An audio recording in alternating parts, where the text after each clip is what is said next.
ॐ तव कथामृतं तप्तजीवनं कविभिरीडितं कल्मषापहं श्रवणमङ्गलं श्रीमदाततं भुवि गृह्णन्ति ये भूरिदा जनाः। দক্ষিণেশ্বর মন্দিরে মারোয়াড়ি ভক্ত, দক্ষিণেশ্বরের ছোকরা প্রভৃতি ভক্ত সঙ্গে 1884 2রা অক্টোবর। শ্রী রামকৃষ্ণ। ঋষিকেশে একজন সাধু সকালবেলায় উঠে ভারী একটা ঝর্ণা তার কাছে গিয়ে দাঁড়ায়। সমস্ত দিন সেই ঝর্ণা দেখে আর ঈশ্বরকে বলে, বাহ বেশ করেছ, বাহ বেশ করেছ, কি আশ্চর্য। তার অন্য জপতপ নাই, আবার রাত্রি হলে কুটিরে ফিরে যায়। তিনি নিরাকার কি সাকার সেসব কথা ভাববারই বা কি দরকার। নির্জনে গোপনে ব্যাকুল হয়ে কেঁদে কেঁদে তাঁকে বললেই হয়, হে ঈশ্বর, তুমি যে কেমন তাই আমায় দেখা দাও। তিনি অন্তরে বাহিরে আছেন, অন্তরে তিনিই আছেন, তাই বেদে বলে তত্ত্বমসি। আর বাহিরেও তিনি, মায়াতে দেখাচ্ছে নানা রূপ, কিন্তু বস্তুত তিনিই রয়েছেন। তাই সব নামরূপ বর্ণনা করবার আগে বলতে হয় ওং তৎসৎ। দর্শন করলে একরকম, শাস্ত্র পড়ে আর এক রকম। শাস্ত্রে আভাস মাত্র পাওয়া যায়, তাই কতকগুলো শাস্ত্র পড়বার কোনো প্রয়োজন নাই, তার চেয়ে নির্জনে তাঁকে ডাকা ভালো। গীতা সমস্ত না পড়লেও হয়, 10 বার গীতা গীতা বললে যা হয় তাই গীতার সার, অর্থাৎ ত্যাগী।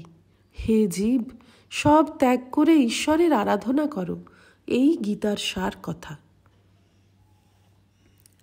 ঠাকুর ভক্ত সঙ্গে মা কালীর আরতি দেখিতে দেখিতে ভাবাবিষ্ট হইয়াছেন,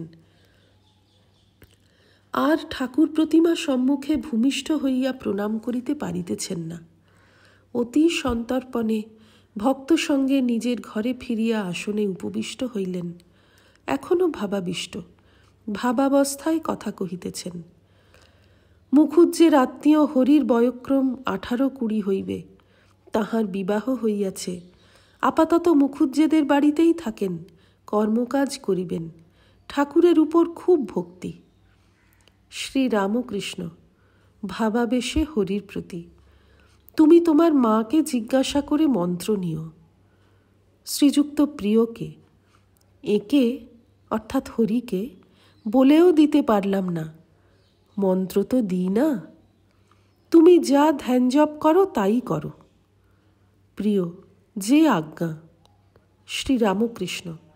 আর আমি এই অবস্থায় বলছি, কথায় বিশ্বাস করো। দেখো, এখানে ঢং ফং নাই।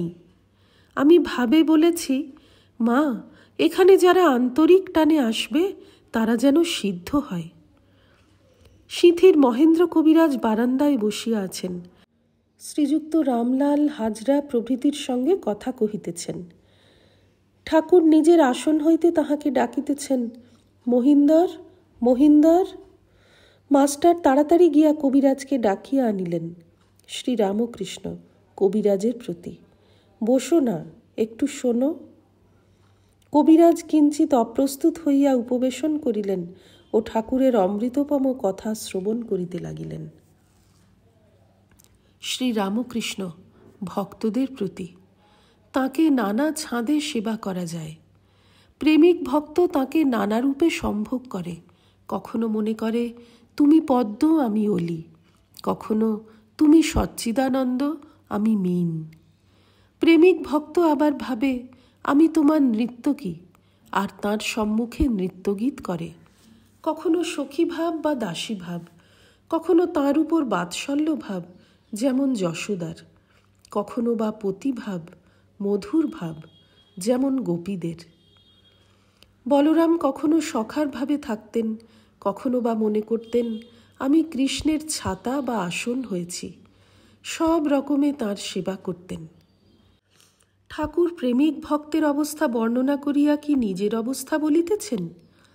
আবার চৈতন্যদেবের 3টি অবস্থা বর্ণনা করিয়া ইঙ্গিত করিয়া বুঝি নিজের অবস্থা বুঝাইতেছেন। শ্রীরামকৃষ্ণ, চৈতন্যদেবের 3টি অবস্থা ছিল।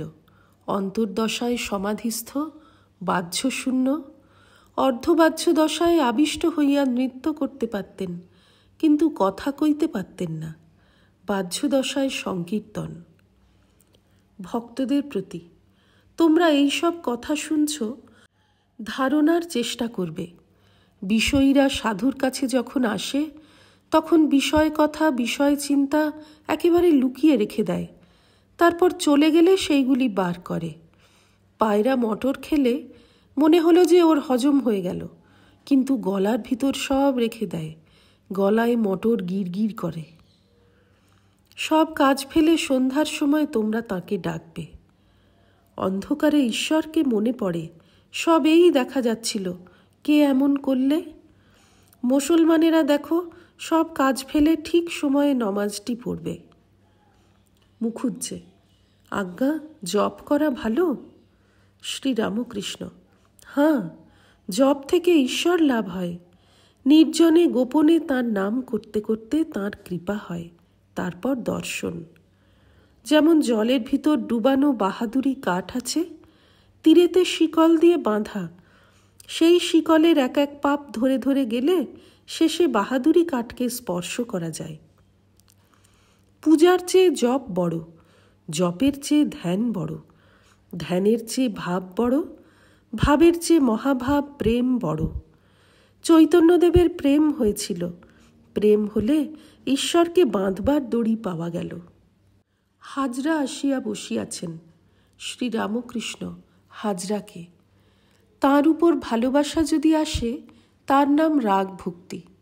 বৈধী ভক্তি আসতেও যতক্ষণ, যেতেও ততক্ষণ। রাগ ভক্তি স্বয়ম্ভু লিঙ্গের মতো, তার জ্বর খুঁজে পাওয়া যায় না। স্বয়ম্ভু লিঙ্গের জ্বর কাশী পর্যন্ত। রাগ ভক্তি অবতার আর তার সাঙ্গপাঙ্গের হয়। হাজরা, আহা! শ্রীরামকৃষ্ণ, তুমি যখন জপ একদিন করছিলে, বাহ্যে থেকে এসে বললাম, মা, এ কি হীনবুদ্ধি, এখানে এসে মালা নিয়ে জপ করছে।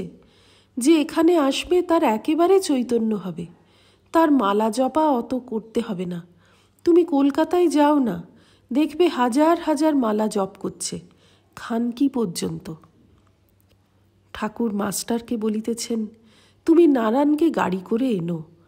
একেও বলে রাখলুম নারায়ণের কথা, সে এলে কিছু খাওয়াবো, ওদের খাওয়ানোর অনেক মানে আছে। ষষ্ঠ পরিচ্ছেদ। আজ শনিবার, কোজাগর পূর্ণিমা, চন্দ্রগ্রহণ। শ্রীযুক্ত কেশব সেনের জ্যেষ্ঠ ভ্রাতা নবীন সেনের কলুটোলার বাটিতে ঠাকুর আসিয়াছেন। 4 অক্টোবর 1884 খ্রিস্টাব্দ, 19 আশ্বিন 1291 সাল। গত বৃহস্পতিবারে কেশবের মা ঠাকুরকে নিমন্ত্রণ করিয়া অনেক করিয়া যাইতে বলিয়া গিয়াছিলেন। বাহিরের উপরের ঘরে গিয়া ঠাকুর বসিলেন। নন্দলাল প্রভৃতি কেশবের ভ্রাতুষ্পুত্রগণ, কেশবের মাতা ও তাহাদের আত্মীয় বন্ধুগণ ঠাকুরকে খুব যত্ন করিতেছেন। উপরের ঘরেই সংকীর্তন হইল। কলুটোলার সেনেদের অনেক মেয়েরাও আসিয়াছেন। ঠাকুরের সঙ্গে বাবুরাম, কিশোরী, আরও 2-1টি ভক্ত, মাস্টারও আসিয়াছেন।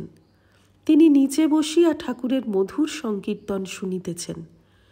ঠাকুর ব্রাহ্মভক্তদের বলিতেছেন, সংসার অনিত্য, আর সর্বদা মৃত্যু স্মরণ করা উচিত। ঠাকুর গান গাইতেছেন, ভেবে দেখ মন, কেউ কারু নয়, মিছে ভ্রম ভূমণ্ডলে, ভুলো না দক্ষিণা কালী, বদ্ধ হয়ে মায়া জালে। দিন 2-3 জন্য ভবে, কর্তা বলে সবাই মানে, সেই কর্তারে দেবে ফেলে, কালাকালের কর্তা এলে। যার জন্য মর ভেবে, সে কি তোমার সঙ্গে যাবে, সেই প্রেয়সী দিবে ছড়া, অমঙ্গল হবে বলে। ঠাকুর বলিতেছেন, ডুব দাও, উপরে ভাসলে কি হবে, দিন কতক নির্জনে সব ছেড়ে 16 আনা মন দিয়ে তাকে ডাকো। ঠাকুর গান গাইতেছেন, ডুব ডুব ডুব রূপসাগরে আমার মন, তলাতল পাতাল খুঁজলে পাবিরে প্রেম রত্নধন।